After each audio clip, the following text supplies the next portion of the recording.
Ever wonder why you always feel different, even in a room full of people? Why some conversations feel like you're speaking a different language? Why you can spot fake smiles from across the room while everyone else buys into the performance? Here's what nobody tells you. Pain doesn't just leave scars. It rewrites your entire operating system. It changes how you see people, how you move through the world, how you protect what matters. And if you've been through too much, and I mean really been through it, you've developed traits that most people will never understand.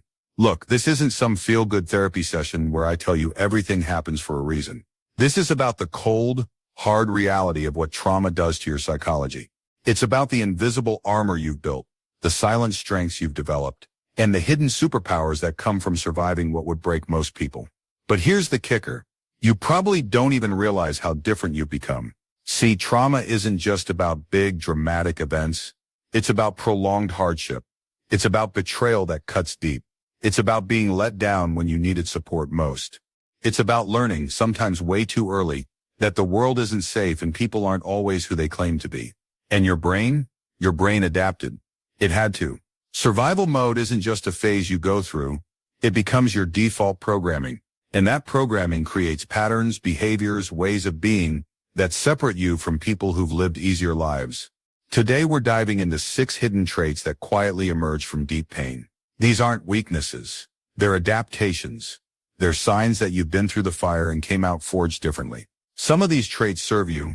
Others might be holding you back, but all of them make sense when you understand where they come from. So if you've ever felt like you're playing a different game than everyone else, if you've ever wondered why you see things others miss, if you've ever felt simultaneously stronger and more fragile than the people around you, this is for you.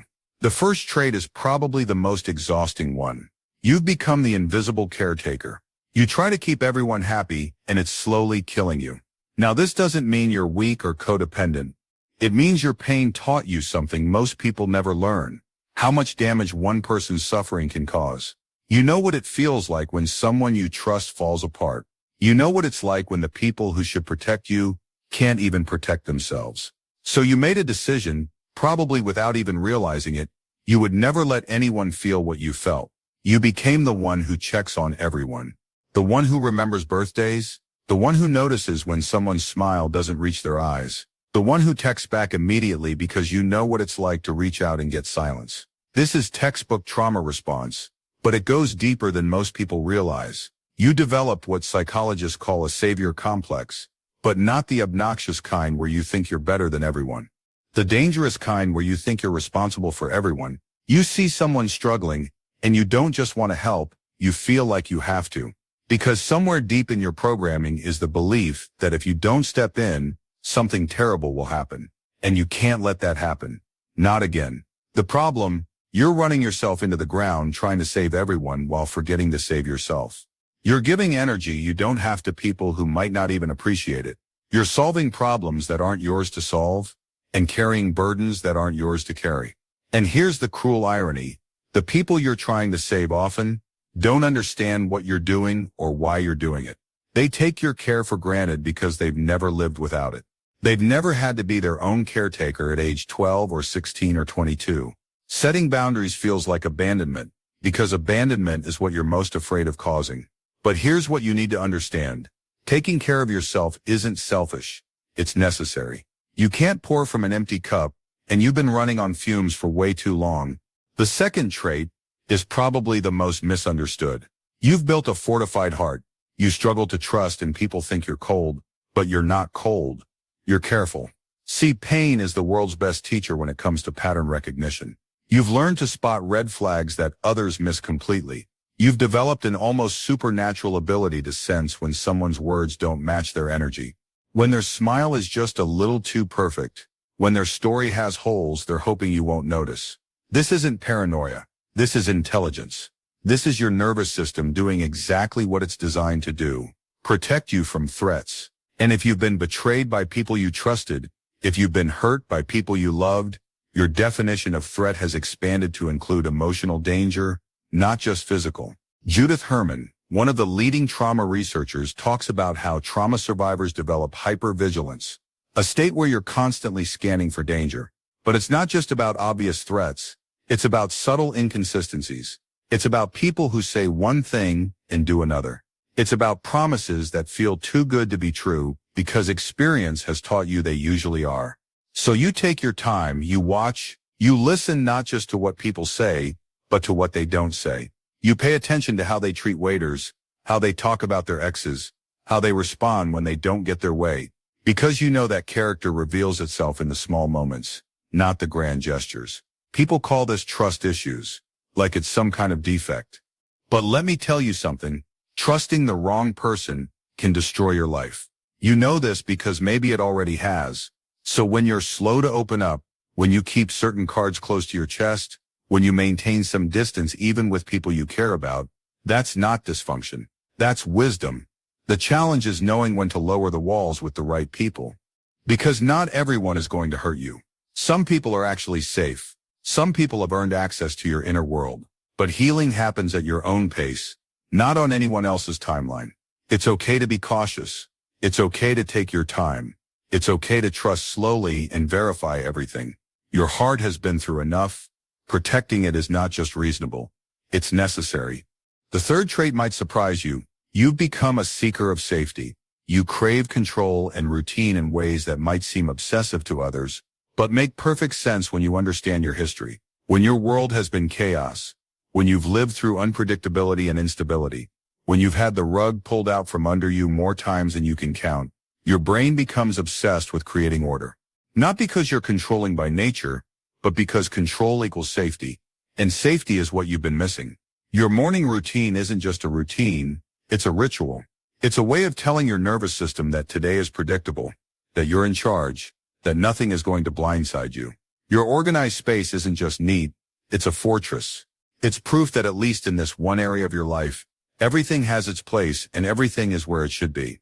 People who've lived stable lives don't understand this. They see your need for structure and think you're rigid or uptight. They don't realize that what looks like over-controlling to them feels like basic survival to you. They've never had to create their own stability from scratch. They've never had to be the adult in situations where the actual adults failed. This trait shows up in fascinating ways. You probably have systems for everything. You plan ahead, not just for convenience, but because surprises trigger your fight or flight response. You like to know what's coming. You like to have options, backup plans, exit strategies. Not because you're pessimistic, but because you're prepared. When anxiety hits, and it does hit because your nervous system is wired differently, you might use grounding techniques without even realizing it.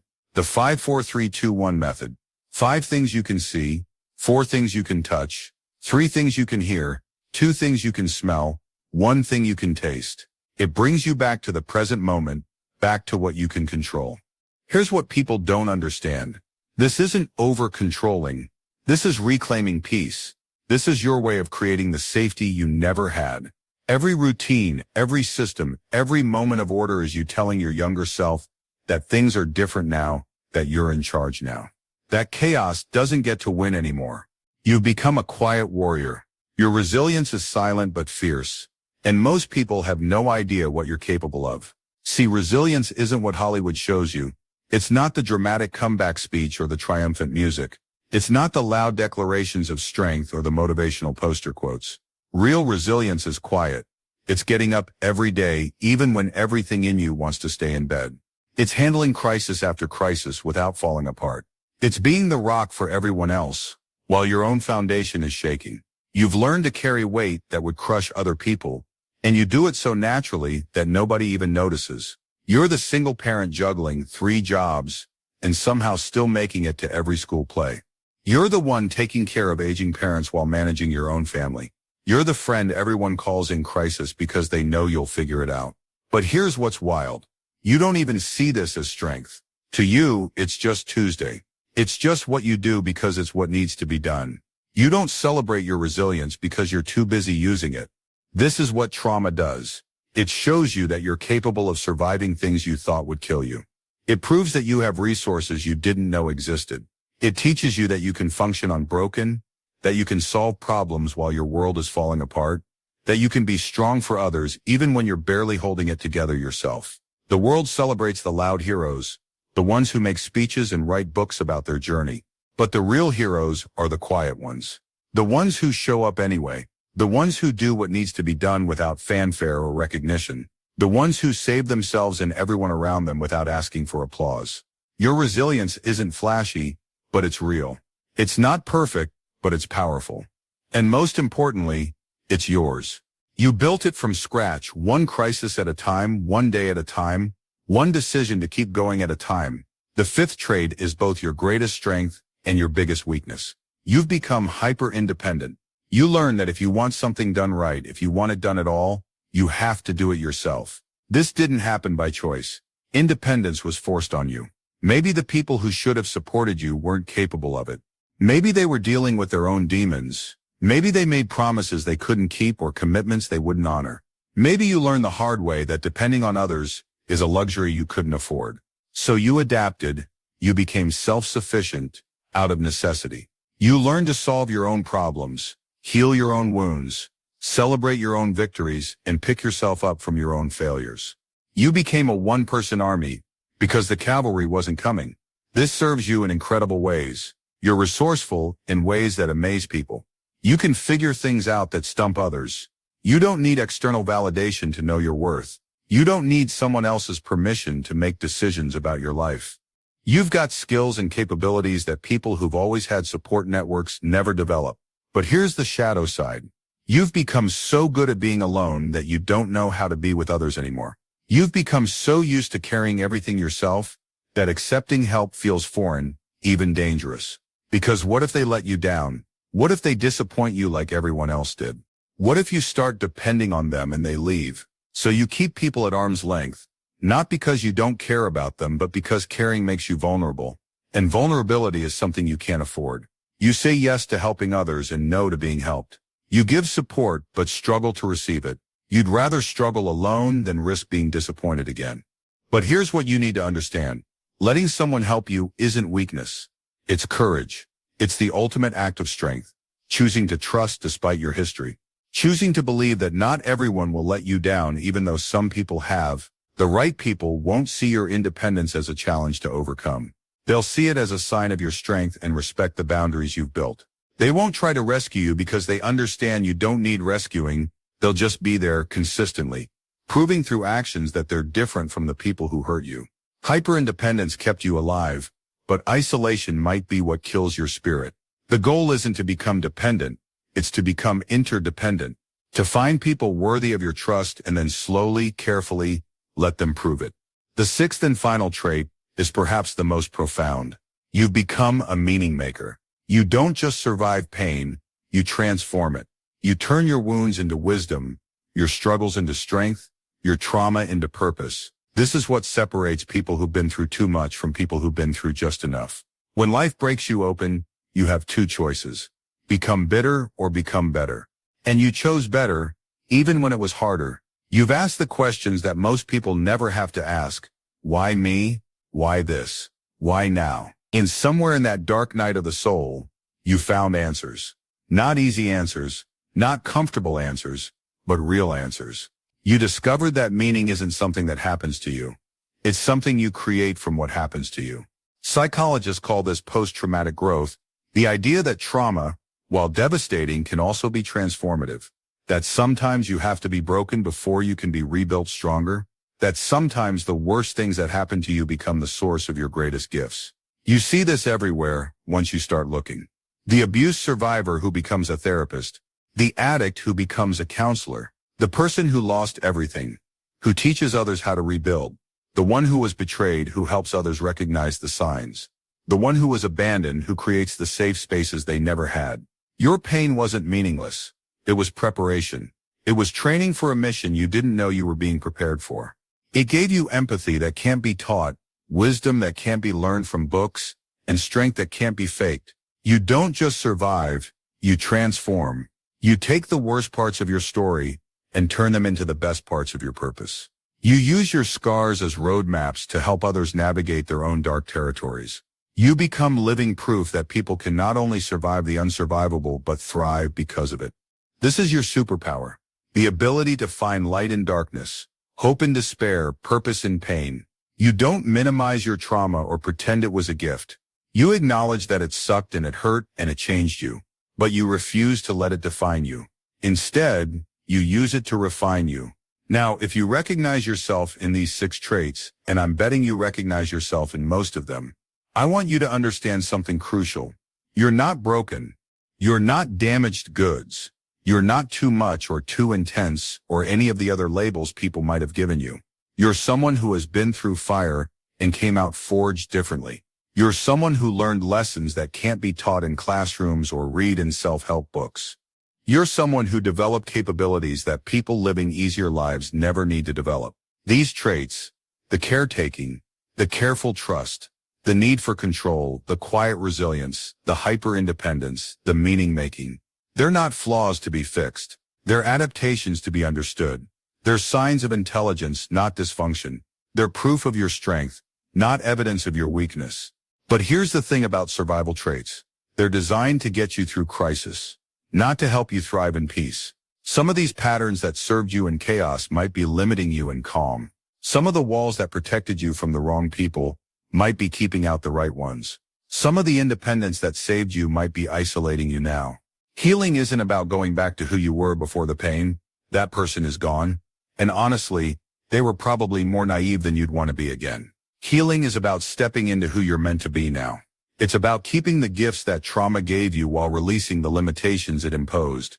It's about learning to trust your instincts while staying open to new possibilities.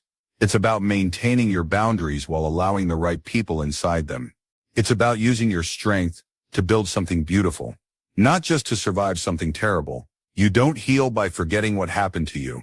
You heal by integrating what happened to you, by making peace with your story, by honoring both your pain and your power, by recognizing that your sensitivity isn't weakness, it's intelligence, that your caution isn't paranoia, it's wisdom, that your intensity isn't too much.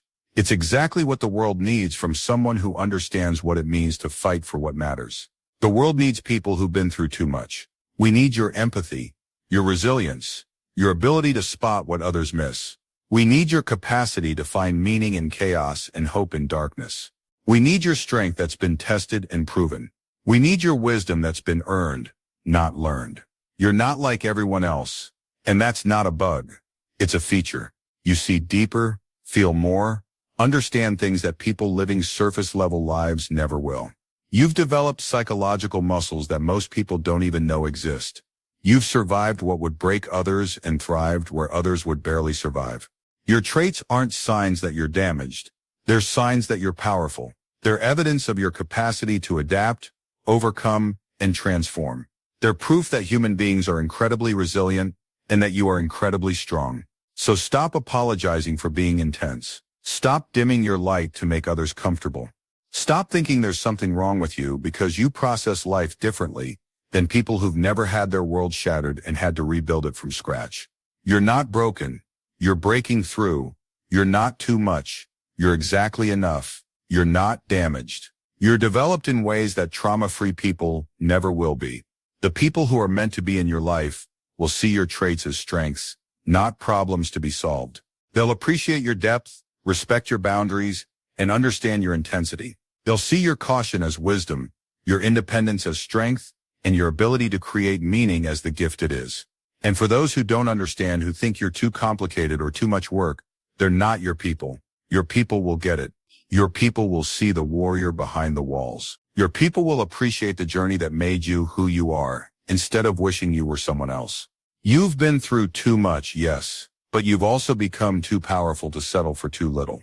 You've developed standards, boundaries, and expectations that are higher than most people's because your experience has taught you what matters and what doesn't. You know the difference between surface-level connections and soul-deep relationships. You know the difference between temporary comfort and lasting peace. You know the difference between surviving and thriving. Your trauma didn't happen to you so you could stay stuck in it. It happened to you so you could move through it and help others do the same. Your pain wasn't pointless. It was purposeful. Your struggle wasn't meaningless. It was meaningful. Your survival wasn't lucky. It was destined. You're here for a reason. You made it through for a reason. You developed these traits for a reason. And that reason is bigger than your pain, stronger than your fear, and more powerful than whatever tried to break you. So own your story, all of it. The dark parts and the light parts, The broken parts and the beautiful parts. The parts that hurt and the parts that heal. Because your story, the whole story, is what makes you who you are, and who you are is exactly who the world needs. You're not just someone who survived trauma. You're someone who transformed it. You're not just someone who went through too much. You're someone who became too strong to be stopped by anything else life throws at you. Your 6 hidden traits, they're not hidden anymore. They're visible signs of your invisible strength. They're proof of your power. They're evidence of your evolution. And they're just the beginning of what you're capable of when you stop seeing yourself as damaged and start seeing yourself as developed. You've been through too much, and that's exactly what made you more than enough.